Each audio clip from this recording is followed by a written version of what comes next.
these reporters was smashing for leads occasionally, right? I'm talking about men and women. You know what I'm saying? It's a dirty business. People are doing what they got to do for these leads. And I thought it was a well-known fact that all these super attractive women, some of them be like, you know, dibbling and dabbling. Some of them aren't even super attractive. But now it's getting exposed that the head coach for the Patriots, Mike Vrabel, and a reporter, I want to say she focuses on the Eagles, but she always been focused on specifically on Mike Vrabel, got caught in a relationship. But anyway, we got some breaking news that we really want to get to because we were one of the few shows that, Kelvin, as you know, talked about it. A lot of people were like, thank God that you guys talked about it. A lot of people have ignored it, but we got new details about this scandal. This is Reportergate.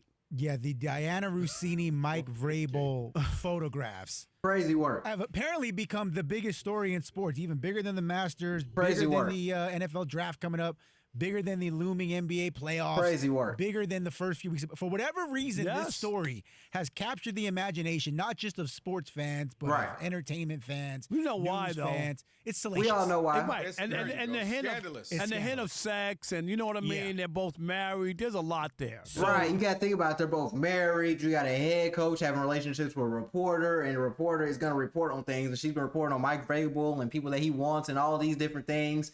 You got caught. You got exposed. That makes both of them look bad. Now, reporter is definitely going to get probably the shorter end of the stick in this situation because they're both married, but you're a reporter. Can't be doing things like that for leads. Can't be doing things like that for information. That's not ethical. And for the head coach, I don't think he's going to get fired. But there is going to be some blowback within the locker rooms. There's going to be blowback within the office, within the organization. I don't think this is going to be smooth for him either. But she's definitely getting a shorter end of the stick. When the news first broke, one of the things that you guys mentioned, I think Kelvin mentioned this specifically, is he wasn't surprised that Russini denied it, wasn't surprised that Vrabel. He was surprised that The Athletic was so staunch in her defense of her. That's what I said. Well, things may have changed. Well, look at this, Okay. Kelvin. Here we go.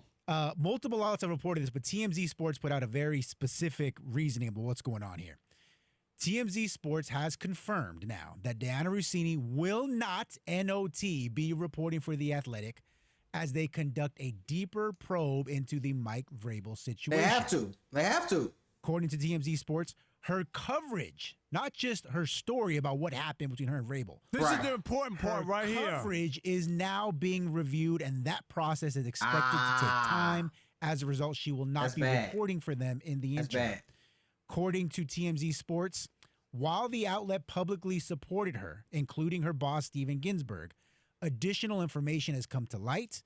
And while they initially saw no reason to doubt her story, that is no longer the case. Thus, she has been put on the shelf. Kelvin, can I tell you this? That basically means that her journalism is getting critiqued. Her way she's getting her leads are getting critiqued. Everything is going to be put under a microscope.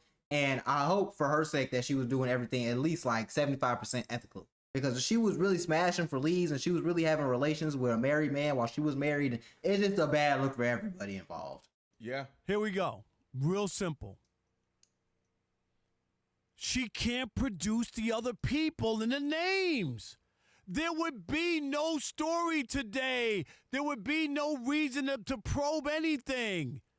Who were you there with? Here are the other four people, their names and their numbers, and we have pictures of them. They were with us. This is true. Where are they? Kelvin, she can't produce it.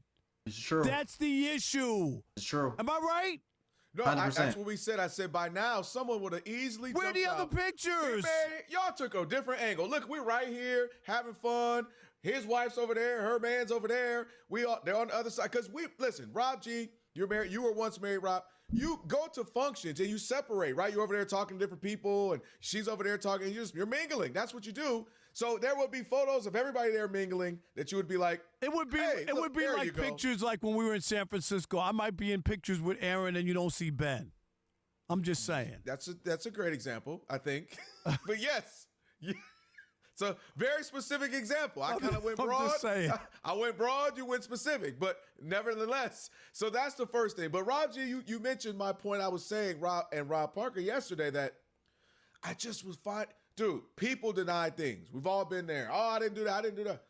I wasn't shocked by that. I was shocked that a truth-seeking entity like The Athletic, right, reporting, integrity, journalism, would be so staunch, would be so firm, so, definite in their response. And the only reason that they should have been at that point as quickly as they had they had proof, pictures, names, and numbers of the other people who were there. But I think they just put their faith in their employee, because if you think about it logically, if you got an employee and they've done something or they're getting accused of doing something, but they've never had any prior misconduct, they've been role models, they're very connected, very well respected in their work, their profession, you're going to defend them too. That's why they did take a deeper look, though, and they immediately reneged on that. But sometimes you have to get ahead of the story, because that makes you look bad as a company. Because if you just go ahead and be like, yeah, we knew that was going on, that makes you look bad. So now you have to take the, oh, she's innocent role, and then flip it once they did a little more research and they could confirm it. Takes 2 seconds. What's your probe? And now that the other probe about her coverage, now they're like, we're going to go through it with a fine-tooth comb to find out other stories she's written, sources where Mike Vrabel was the source, what kind of tone did they have, what kind of stories did she write. That is what they're deciding. If I had to tell you right now, she will not be a reporter for The Athletic. Nah. No, it's seeming like whatever this extra information they got, here's my guess.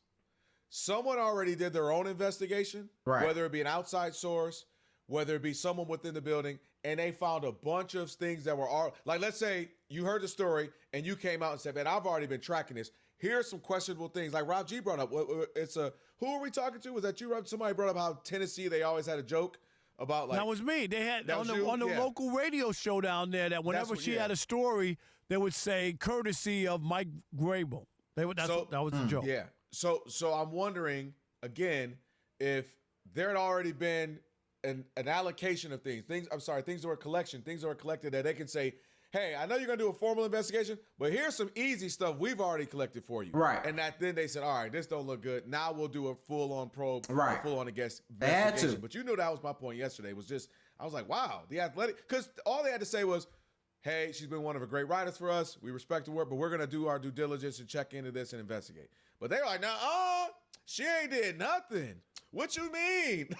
They were like backing her up like they were one of her homegirls. And here's a morsel that also plays into it.